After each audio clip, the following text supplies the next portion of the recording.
Okay, great. Uh, yeah. So why don't all the panelists just give a brief introduction like that, and Mhm. then we will, turn to your 5-minute prepared statements. And then after everybody has their 5-minute statements about themselves, we will get questions from participants if they have any. So my name is Ruth Silverman. I'm a Learning Services Coordinator at Simon Fraser University in Burnaby, British Columbia, which is right outside of Vancouver, in case you're not familiar with that. And I'm moderating the panel. I've run some local panels at my university that have been really well received. Noah was part of that too. And also last year at PA. So I'm just going to ask intern Jessica has introduced herself from Algonquin College. I'll just ask people to introduce themselves. So Ben, why don't you go next? Yeah. Hi, everyone. My name is Ben. I'm uh, joining you today from University of British Columbia, Okanagan campus. I'm in my fifth year studying health and exercise science. Thank you. Anna, why don't you go? Yes. Hi, everyone. My name is Anna, and I'm a student at the University of Waterloo in Waterloo, Ontario. So, for those of you who don't know where exactly that is, it's about an hour west of Toronto. And I'm in the Faculty of Sciences Psychology program. And right now I'm in my last term of studies. Oh, congratulations. Thank you. Okay, Shalina. Hi, everyone. I am a fourth year student, also my last term. I'm in the Bachelor of Early Learning and Community Development here at Algonquin College in the Woodruff campus. I know exactly where that is because I'm from Ottawa. Okay, and finally, Noah from Simon Fraser University. Hi everyone. So I'm Noah. I'm normally found at the Simon Fraser University Burnaby campus, which is up on the mountain. I've already completed my degree in the joint majors in sociology and anthropology, and I'm currently pursuing my master's in sociology. Okay, thank you. So again, we'll turn to Jessica to start us off with the 5-minute statements. So, yeah, back to me it is. Mhm. So I have a previous degree in a university and it was in biology. Now I'm taking computer programming, something that for some people might be completely different, but some things are just transferable, I guess. I wouldn't say that my GPA raised like in one particular institution per se, but like before when I took biology, my cumulative GPA when I graduated was 3.18 out of 4. And now it's been like 2 semesters in a row. My program is only 2 years, so I only have 4 semesters, and I'm in my third semester right now. It's been 2 semesters in a row that I got uh, a Dean's Honors List from Algonquin College. How can that be? Well, I would say that it boils down to your study habits and the way you study and the way you make friends, so to speak.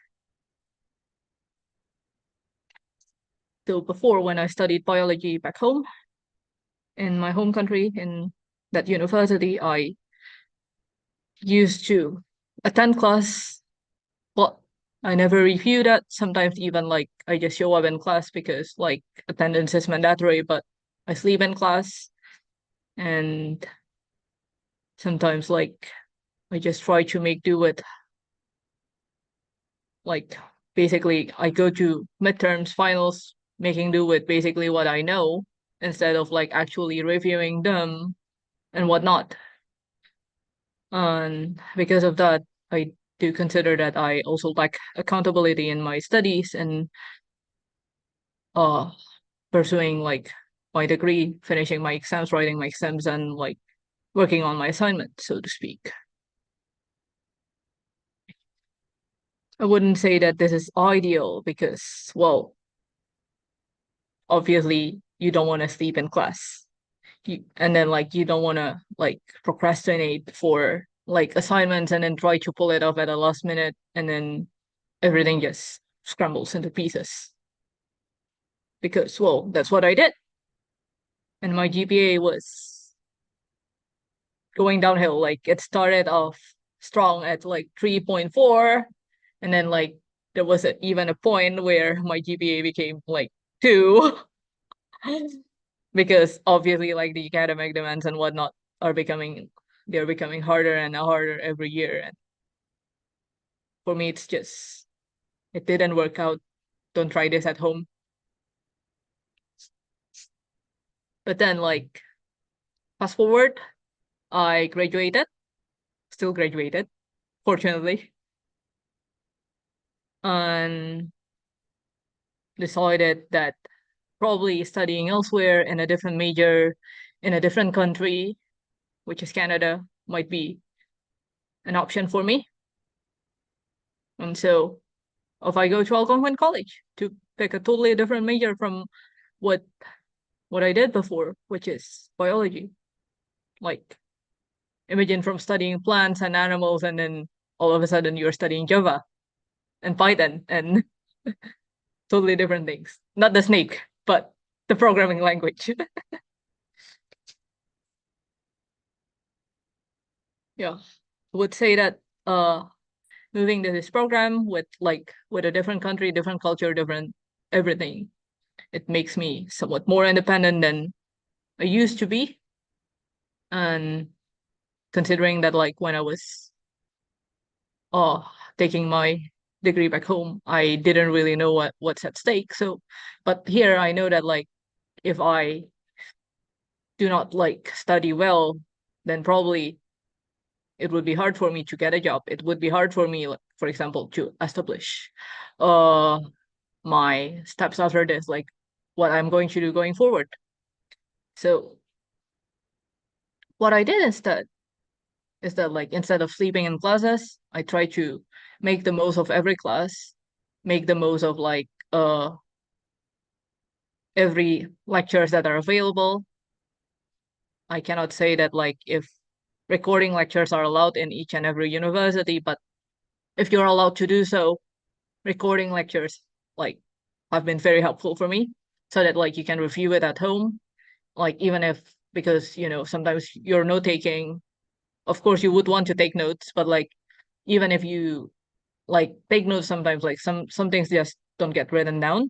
So recording lectures have been helpful.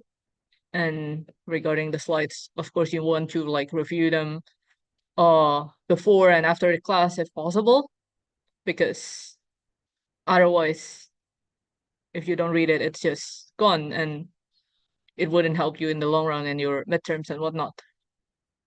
And besides that, I know it might like what I've said earlier might sound like, oh, that's something that like happened ideally, but sometimes you just don't feel like it. You just feel too lazy and whatnot. Well, I would say that that's the benefit of having study buddies or basically friends that you can study with. Some people do think that like, oh, you have friends in school and then like why are they there? Well, of course, like to hang out together. Well, I'm not saying that don't hang out with your friends. I'm not saying that. But like pick your friends. Pick the one that you can study with. Pick the ones that like you can learn from. Like if you cannot learn from each other, if you cannot study with each other, if like they only know how to hang out with you but not how to study with you, then find someone else. Because otherwise, like you're students, you're here to study, you do not like spend a lump sum of money, especially if you're an international student like me, for like partying and that's it. No, you have to study. You have to like make good use of every single thing that are available in college. That and like you have to make good use of it, like by your friends, by basically using not only uh what is it like what is available to you in the lectures, like, but also like if it's necessary, ask your professors with some questions when you don't always have the answer to to what you're doing, or sometimes like you might also want to ask your friends because like, your professors don't always have time for you. Your friends might have more time and they might be more approachable as well, so that would be helpful. Besides having such friends, sometimes they also ask you some questions, which means that can reinforce like what you have learned before, even if like you feel like, okay, I know this. But like when your friends ask you some questions, then like you would have to recall it again, and that would be very helpful. Besides that, I would also encourage you to use like every single support system in the college. In Algonquin College, we have Welcome Center. Chilena works there. I must say that he has been doing a really good job. Uh, I do not know how it looks like in other college and universities, but I do believe that Canadian universities and college do have like the proper support system for each and every students. So I guess that's what I have in mind. Thank you so Unfortunately, I would much. have to leave because, well, I have other commitments. Okay, I really appreciate you coming, and yeah, some great points there about study groups, campus services, for sure, for sure. So let's hear what other speakers have to say, and let's go in the same order we did. So the next person would be Ben.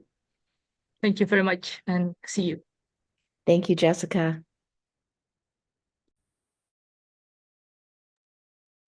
Okay. I can start now. Yeah, so everyone, I'm Ben. I'm fifth year health and exercise science in UBCO. Yeah, my um learning journey kind of roller coaster ride in my GPA.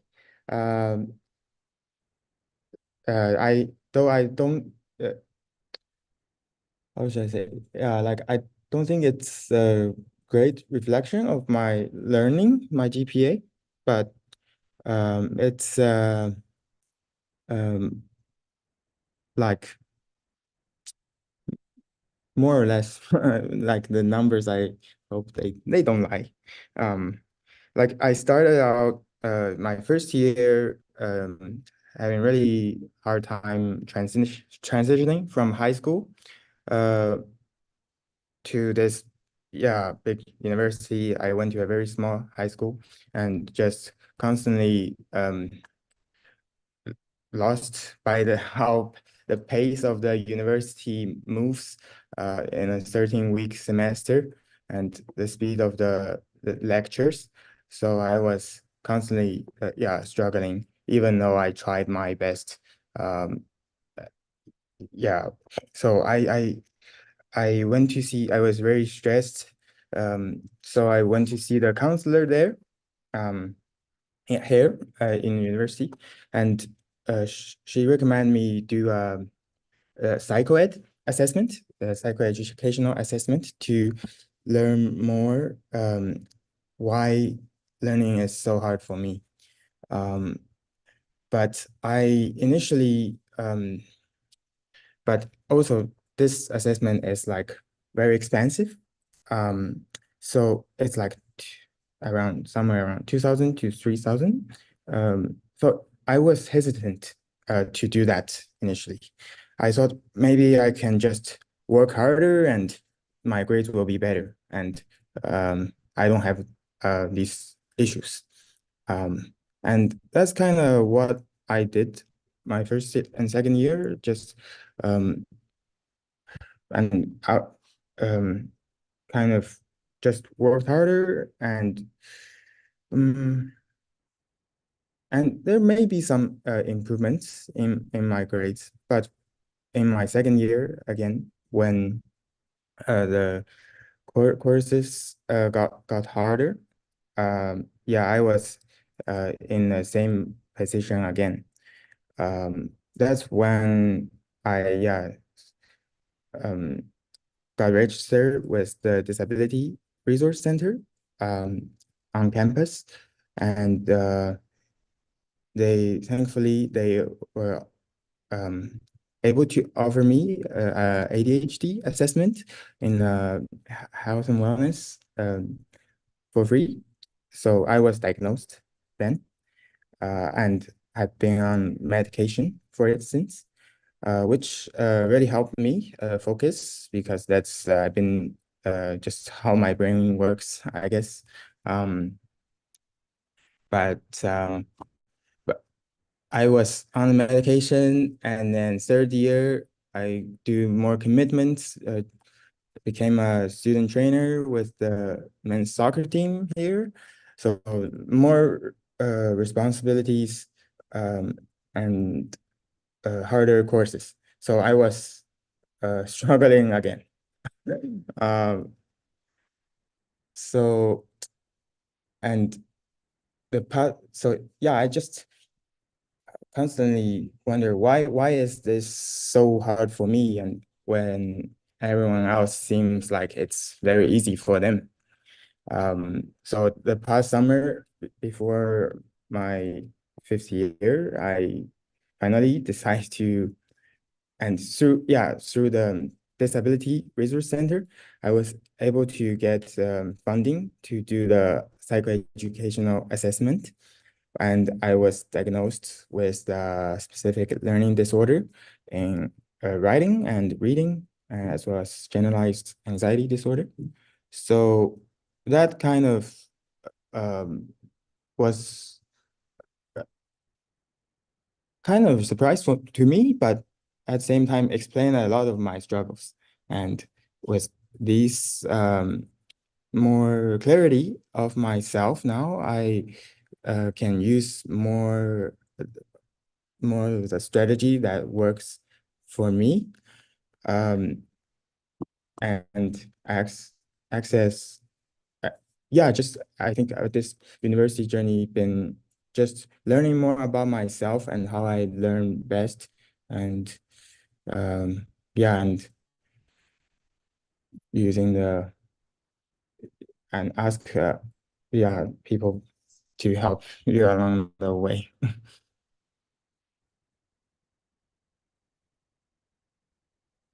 Yeah, I think that's on my mind. I can share more details, but I if anyone have any questions later. That's a really valuable message. Thank you, Ben. And at our university as well, people seem to hesitate to get assessed for potential barriers, medical barriers, because of the expense. So it's really good to know that you found some ways of working around that. That's great. Okay, how about Anna? Yes. Okay. So thank you everyone for taking the time to come together. So my story is that when I first entered university, I struggled with managing my time effectively and balancing all my coursework. I think this was also due to the fact that I started university in the midst of COVID, and the University of Waterloo, my university, had everything completely remote. So there were no like virtual lectures or any live kind of programming. For the most part, my first year was completely self-guided, which felt really isolating. So I found myself overwhelmed with the workload, and then having that overwhelming feeling, often procrastinating on assignments and not seeking any help when I needed because it wasn't right in front of my face as it would be for um, a regular incoming first year. So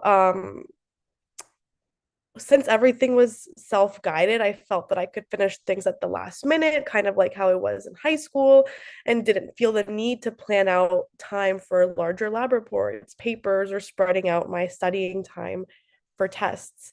So when my first midterms rolled around, I realized after I got my marks back, I realized the need for a change. So I implemented a structured study schedule, and I actively sought out help from the TAs and profs by actually reaching out to them, and put in a much greater effort in trying to find online study groups for these classes, because usually you would sit in a lecture hall and maybe talk to someone that you're next to in the lecture hall, whereas this was a bit of a different case.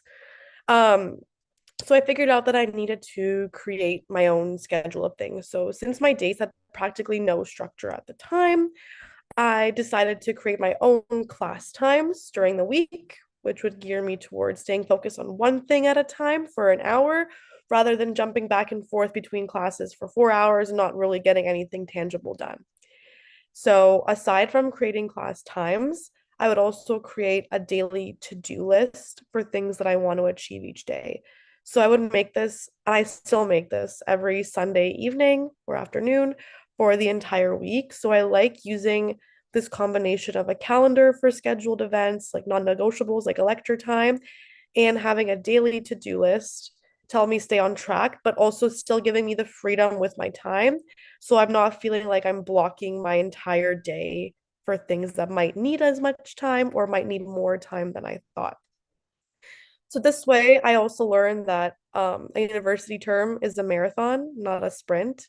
So consistent time management and doing small bites of tasks daily will help you achieve your goals without burning out instead of doing large chunks of studying and completing assignments at once to finish them at the last minute.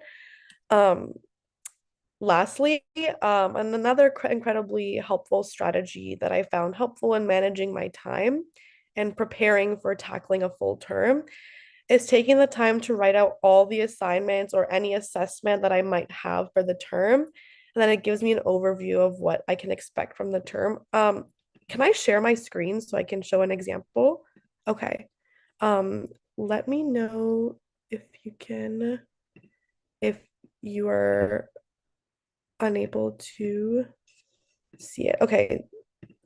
Can you see my Excel sheet? Wonderful. Okay, awesome. So basically, I would take the first day or two and I would write everything out for each class. So this is from last year, I think. And I would write all of my Psych 391 things that are in the syllabus or the course schedule. I'd write the assignment, the due date, and then completed would just be if I completed or not. And then the same thing for the other three classes. And then Excel being such a cool tool, you could just arrange it by due date and then it just tells you what is due when. And then this also just gives you an overview of what weeks are the most pressing, what weeks do I have time to do other things, and things like that. So instead of saying, oh, I have like 5 classes, it's like, oh, I only have 30 assignments for the whole term. That's not that bad. So I found it really helpful. Um, so now that I've been able to implement a time management schedule and learn about the resources provided by my university, I'm prepared to finish this term and I'm getting ready to actually start my master's degree in psychology in the fall. So this would not have been possible at all had I not recognized the changes that needed to happen in my academic life and then sticking to those changes to see an overall impact. So overall, through deciding that I needed to make a change and having the discipline to follow through on that change and seeking support when necessary, I was definitely able to raise my GPA significantly. And I look forward to hearing all of your questions and chatting for the rest of this session. Thank you. Thank you, Anna. You might be interested in what Noah has to say since he's gotten into a master's program. Okay, so the next person is Shalina, who, like Jessica, is from Algonquin College, but studying in a very different program. Yeah. Hi guys. So my education journey actually started back in 2019. I did a diploma also at Algonquin in early childhood education. I started on campus and then I moved to online. Moving to online personally for me helped me a lot. I just learned better that way. I came into post-secondary straight from high school. My first semester was a lot, trying to adjust everything. But how the bachelor degree works is I got to bridge into my degree from my diploma. So the one thing that I was not prepared for was the massive difference between a diploma and a degree. And the degree that I'm taking is an honors degree. And I was not ready for that. So I would say the um, first semester was okay. So fall of 2022 was relatively okay. It was January of 2023 that I noticed there was a huge decline in my academic standing, my overall well-being. Being in college, I'm sure most of you guys struggle with like, the broke college student life, like that type of mentality. And so I was juggling two jobs. I was running groups for one of my jobs. On top of like I had a placement, full-time classes, and like all of these things. So I noticed that that was going to impact me a lot if I would have kept going that way. So fast forward to September of 2023, I cut back significantly on the things I was doing. I just stuck with one job. I lowered my hours at that job, and I took the time to also implement self-care. And that was something I kept lacking on. And I deal with chronic inflammation, and I would never listen to my body. So the one takeaway that I really like brought into my life to help me with my academics was listening to myself and what my body needed. And it was like a daily thing of listening, okay, how much can I do today? And same thing, kind of like Anna, I would do like a daily checklist. I would do mine mentally. I was just kind of like looking at what I would do. But I also I relied a lot, I wouldn't say relied. I accessed the supports that were there. So I am a student with the Center of Accessible Learning here at Algonquin, and we have the availability of having a learning strategist. So I access help through her, and she helps me with my time management by building my weekly schedule with me, my ideally weekly schedule, as well as my course term schedule as well. Schedules for me are very important as I'm very visual.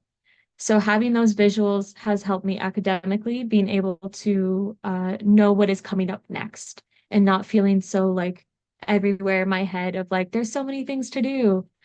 So that's been a helpful tool is having visuals. Another thing, this might be really bright on camera. I hope it's not. So, oh, you can't even see it. Let me unblur my background. But what this is that I'm showing is I created it with my learning strategist. It is a piece of paper with a whole bunch of sticky notes. And these three sticky notes are all different classes, where these blue ones here are for self-care. And so this sheet is for like 2 weeks in advance. You're only thinking about the next 2 weeks. So once you complete one of them, and it's like one is like a big assignment, and then it's a task for that assignment, and then another task for that assignment. So it's really breaking down what is needed for an assignment rather than looking at it as a big picture. I know that has been something that has significantly increased my academics and just my understanding and awareness. When it comes to overall like practice. And as well, it would be in my program, there's lots of reading. Like I was not ready for the amount of reading that was in my program. And I would say it's doing the readings, not solely relying on your professors to teach the content. And as great as it is to have like class group chats and things like that, it's also important to make sure that uh, you're doing your independent learning as well. And it builds like some skills for yourself to help better you in life. But definitely like is taking time for those readings and using your highlighters if you're a very visual person, having the paper in your hand. So it's finding what works for you because everyone learns differently. And you might have to go through many different like forms of like studying or things like that to find out what works. I can't even count how many things I've tried, and I've finally have found something, and I'm in my last semester now, but I have found it and it now works. And so I'm very thankful for that. But I would say also too, like Jessica was saying, it is really good to have a good, tight-knit support study group. I have two friends that we're all in the same program. we have a pretty big space on Wednesdays before our class. And so we take that time to study and to hang out with people. And it's also, I would say, don't isolate yourself either when you're in academics. Not isolating yourself is huge because it also helps, once again, bringing in that self-care and, or even it's doing like parallel studying. So you have a friend with you, you guys both have like, let's say music in or earplugs or something. You just have another body there, an accountability or accountability or whatever you want to call that. So that's something else that has worked really well for me too, especially if my brain keeps going off track. I have somebody to rope me back in and be like, "Oh, Shalina, time to get off your phone. Let's get back to your laptop." So that's kind of my little advice, my tidbits. And yeah, Jessica mentioned I do work on campus, so a lot of my gear and focus is towards self-care as I'm a peer support worker. So I kind of help students with what we're actually talking about right now. So yeah, thank you so much, guys. Thank you, Shalina. I love I mean, there are a lot of new things you said, but the idea of experimenting until you find the right things. I think everyone can buy into that. Okay, so finally, last but very much not least, we have Noah from SFU. So hi everyone. Again, my name is Noah. I'm honored to have been asked by Ruth to be on the panel once more. So I'm going to start a little bit with my own story. It's a messy one, so things happened.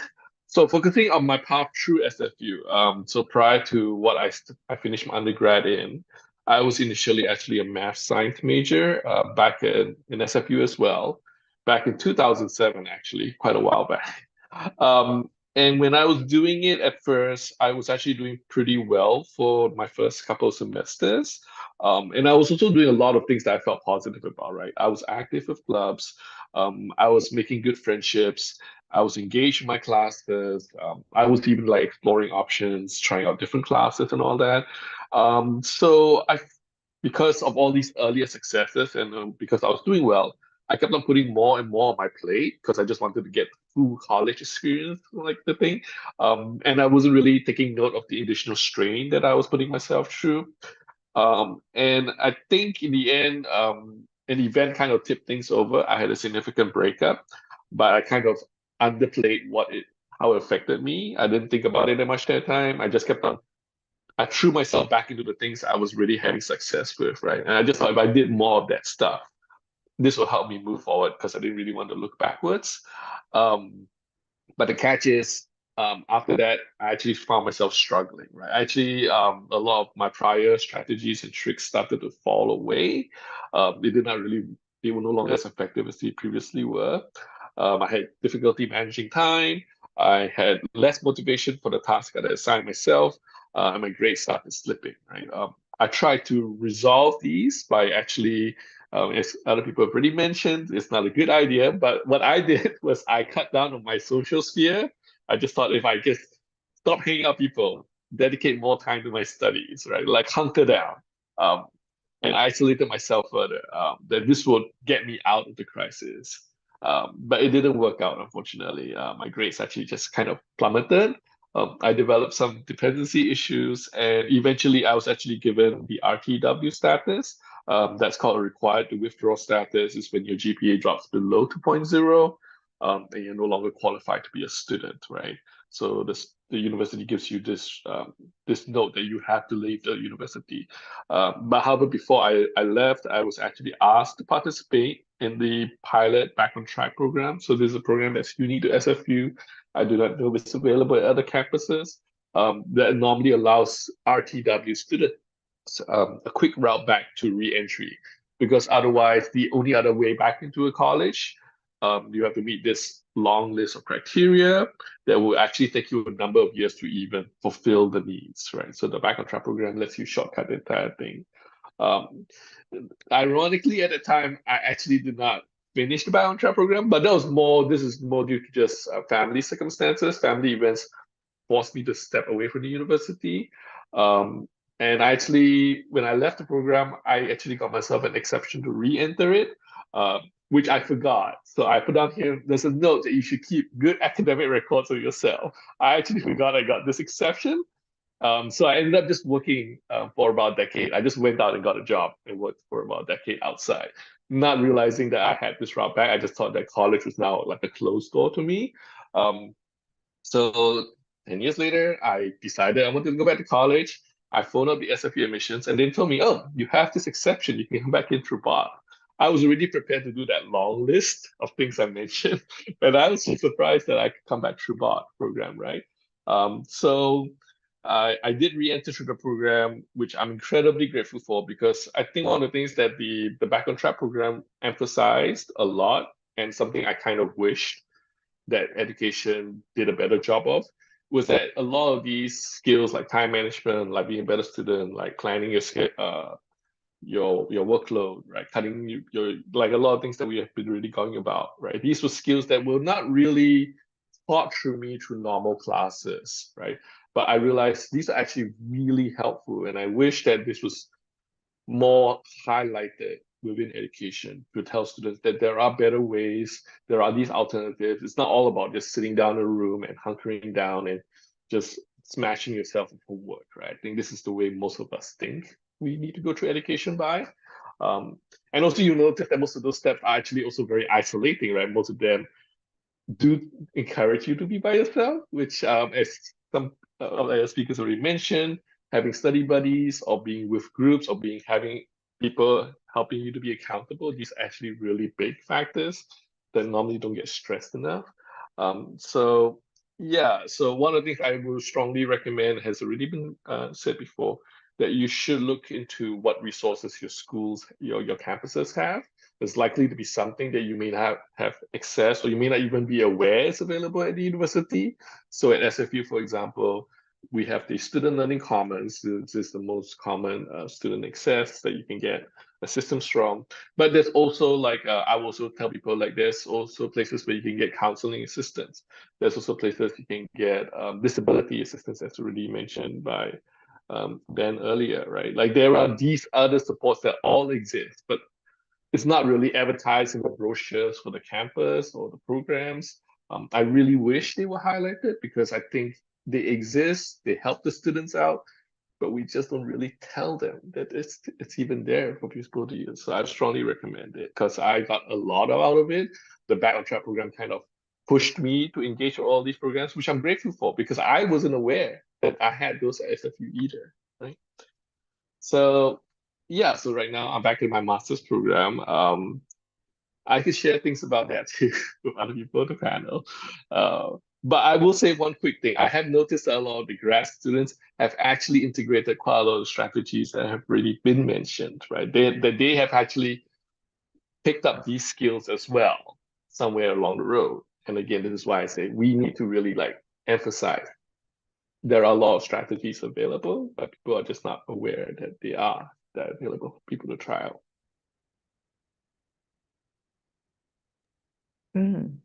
Thank you so much, Noah, and thank you to all of the panelists. Now is the time that we can accept some questions, either from people in the room or from people on the live stream. So we'll see if any questions are coming in.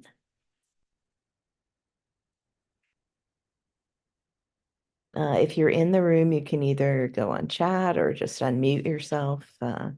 Or I guess the big groups, somebody could relay the question to Tara and Tara could say it.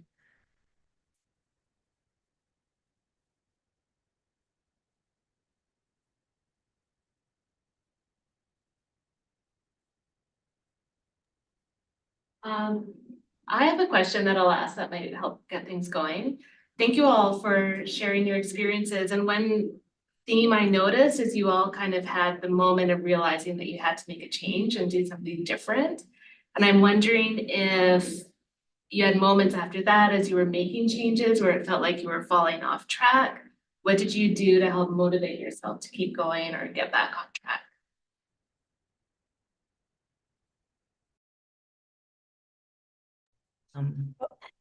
Yeah, go ahead, Anna.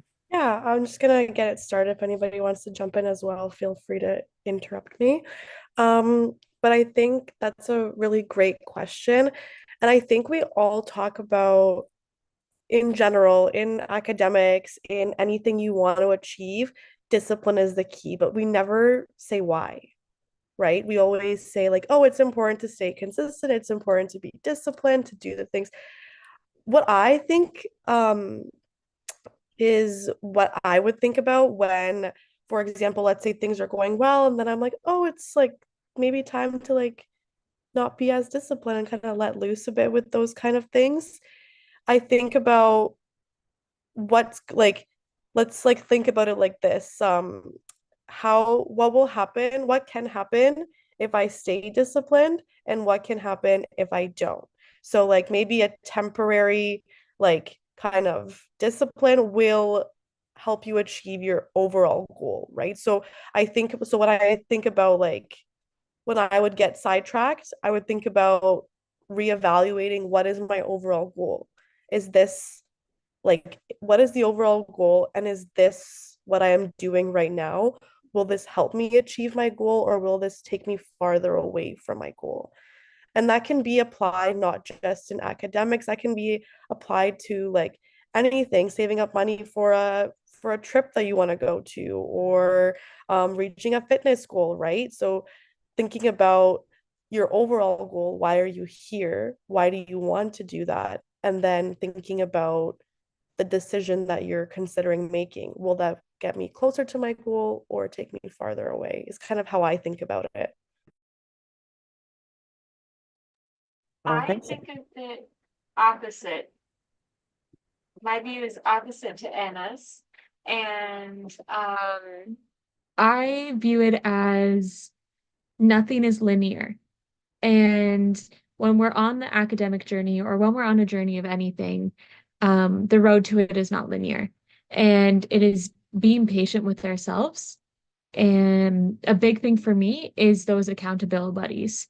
So when I notice, I also deal with some mental illness as well. So that's usually when if my mental illness is bad, like my mental health, I'll notice that's when my academics will tend to take a dip. So that's when I will tend to rely on those people. And I steer a little away from that structure, that discipline a little bit to give myself grace, to give myself the time. And because everything is like my view is like everything's temporary. It will all come back. Um, yeah, that's the way I view that. Wow, I appreciate like two different perspectives that are useful for different individuals. Ben or Noah, do you want to say anything? You don't have to. You don't have to answer every question. Well, actually, I wanted to highlight, for me, I think when it comes to this question, it's not a matter of if, it's actually a matter of when, because you will always, just due to how unexpected things can become, right? And also depending on the other responsibilities you have in life. Because sometimes it's not just a matter, it's not just a simple choice between, oh, study and play, right? Sometimes it's study or family or other commitments, right? And then these are always the harder choices you have to make, where it's not easy to immediately say one thing is more important than the next. They are all important to what you want to achieve, right? So personally speaking, for example, I'm on my student caucus. I'm also a representative of our student union for the grad students. So there's a lot of other responsibilities I have, and I cannot just easily just say, oh, I can just ignore this because this is the other thing is clearly better or more important. However, I think because since it's a question of when rather than if, then you should also be able to have a system or way of trying to prioritize or deprioritize things. And if you realize that, oh, I can't commit to this particular, like let's use my example, let's say I can't do something with my caucus, you must also be willing to ask for that space, right? Be willing to tell people, I am not currently able to fulfill all these goals. I would like to have more time. I think this is one of the things that sometimes people can trip themselves up because they just don't make that ask, they don't make that request, and that will just increase your stress level. That will just make you pile more things out on your plate, and everything will just feel more and more inevitable as the wall starts closing in. So being able to ask for space, being able to ask for additional time as needed. It is not a failure when you make that request. I also want to make that clear because some people think it's a failure if they ask for it. It is more of understanding what is viable for yourself in the moment. Okay, some more good points. I think, do we have another question? Yeah, we have another question by chat from Nicole. She says, thank you for sharing your stories. What motivated you to make those initial changes when things were not going well? Was it about grades for you or something else entirely? It can be challenging to seek help and make changes, especially when we are not feeling well.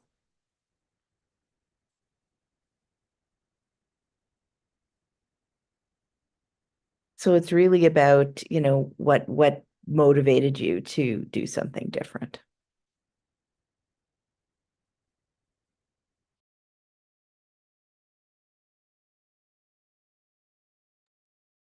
I guess for me, it's just the number of struggles I encounter. I'm like, yeah, I this there's gotta be something I don't know about here. But I can try to relate to like the last question of sort of being on track. Um, but it's like the university demand us to kind of, it's a linear approach to meet all the goals and requirements. But our life is kind of really a roller coaster, right? Um, but I think for me, accessing the support that's available, like the learning strategist, the writing center, just using other people to help me to meet the linear demand of the university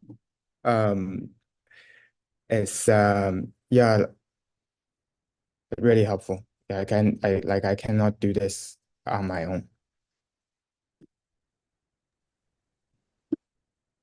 It kind of sounds like maybe the changes snowballed a bit, that once you, went to one resource, it led you, greater motivation to try other things too.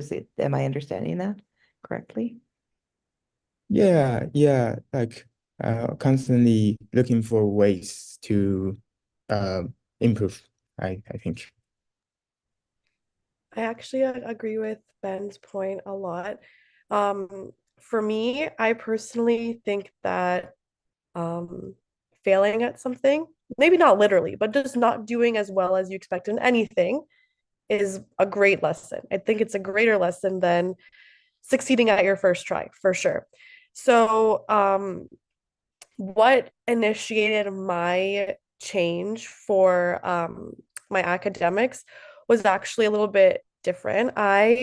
My one goal, because it was also COVID, my one goal was to get fit in COVID because there's nothing else to do. You can just stay at home.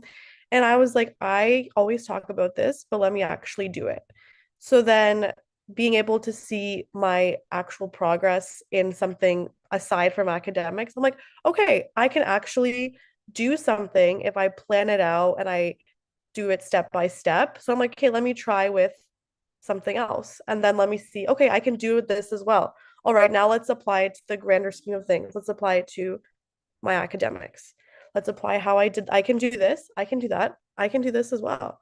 And like it might go up and down, um, like most people said. But I think learning from other experiences aside from academics also helped me want to make a bigger change in my academics overall. Yeah, that's a great point. Just, everybody should know that everybody succeeded in something. It might be making that home repair. It might be in a sport or something. And the very, attitudes and skills and resources that you used in that case, that learning can transfer over to other areas of your life, like academics. Absolutely. Very important point. I understand we have a question from the live stream. Yes, we do. So the question, it was directed specifically to Ben, but I think potentially other folks might have thoughts too. So I'll just read it out. My question is for Ben. I'm curious how I would be able to look into getting learning disability testing through the college. This person has looked into it and says through the government and my doctor, it's a 5-year wait. It's something I've been struggling with for a long time. So I don't know, Ben, if you have, you maybe don't need to have a precise answer, but it maybe just sharing a little bit more about your experiences if you're open to that. Yeah, for sure. Yeah, thank you for your question. Yeah, just to clarify, I got my ADHD assessment and diagnosis through the health and wellness clinic on campus at UPCO. But yeah, like I've been through that process of like a really long wait time for the cycle ed because it's yeah, it's crazy how long it can take, the wait time. So I when I heard about like the accessing the funding through like Canada Student Grant, um there's like um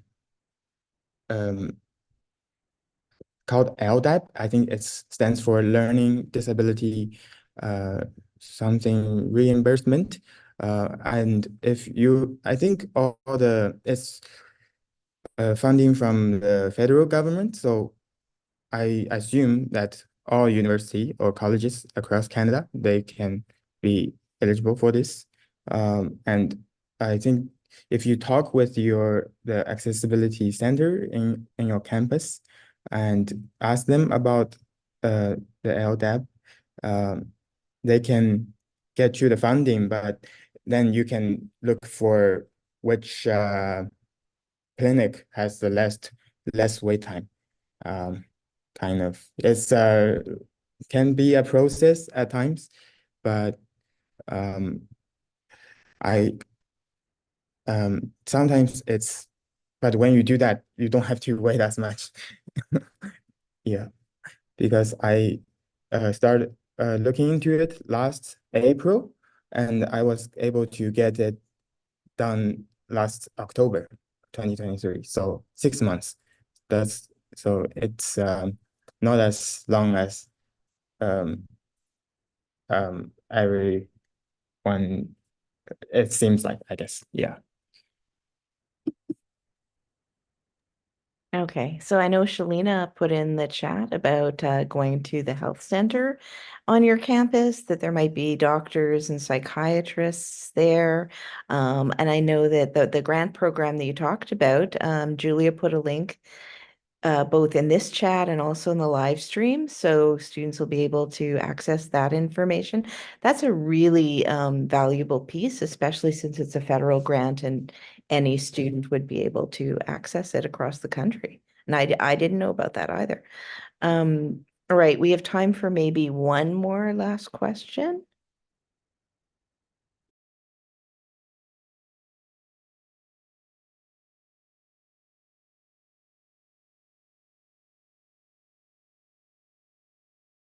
And there's one in the chat. What advice do you have for digging yourself out of a big hole with lots of work to catch up on? That's a really good question. I would say a lot of people think it's doing the small things first. I disagreed with that. It is doing the bigger things first. And that is, for me personally, the reason I do that is because the bigger things tend to take more work, tend to take more time of your energy and your brain power. So if you save those smaller things for later, you don't need, like, typically you won't need as much energy to be able to complete those assignments. So I think it's learning how much energy is needed for each assignment. And that's a learning process. It's not going to be something that's done like tomorrow. It is a growing thing that you'll learn to do. But I think it's not doing this easy assignments first, starting off with those big boys and then moving down and writing, once again with the visuals, writing everything down, writing the the main objective assignment that is needed to be done first, and then following it with everything else. I definitely agree with this point as well.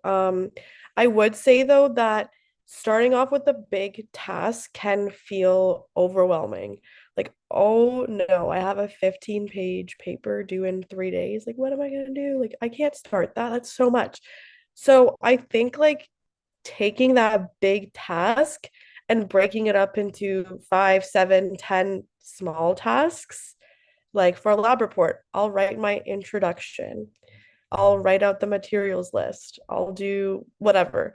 Those kinds of things. Or for test prep, like I'll learn concept 1 and 2. That's it for today.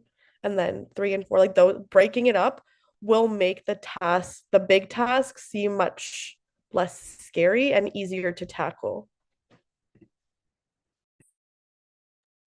Yeah, and once you have succeeded in completing the first couple of pieces, then you might be more motivated and less overwhelmed. It's really good. Noah. Yeah, I just want to add something that sounds really obvious once I say it, but I can't stress how important it is. I think one of the biggest steps, especially when you have an accumulated task, like a really big thing, is you have to start on it. I cannot stress this enough. It sounds so basic, but I think one of the things that can easily happen with something that's piled up is you just don't want to even touch it. It's like it just becomes this too ginormous thing to even comprehend.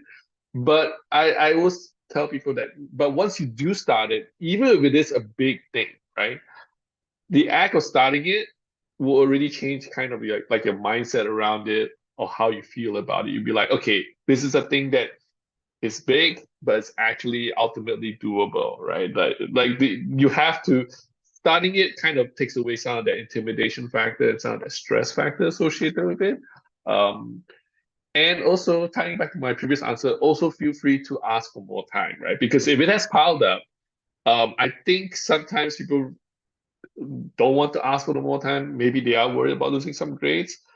For me personally, I think I always think more about I want to do work that I can feel proud about doing it myself. So I will ask for that time and the space to make sure that I can do the work I want to do rather than just doing the work that I need to get out of the way. Um, so that also ties into helping me with my motivation at these tasks.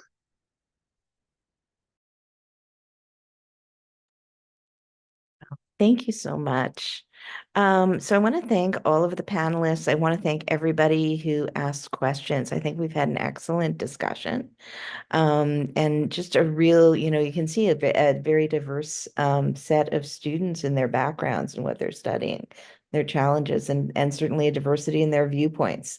And I think where opinions diverged, like there was not a right or a wrong. It's like, some of you who are watching might want to take one approach, and some of you might want to take another, and some of you might find your own approach.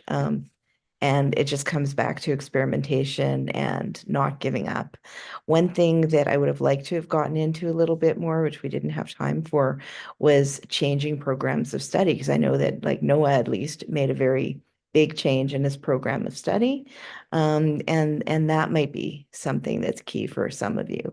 When I went through it, I personally even changed my school and my program of study. So yeah, anyhow, there are a lot of ways of tackling this, and I just hope you all find your own path. So thank you very much, and thank you especially the panelists. Thank you, Ruth. Thank you. Thank you.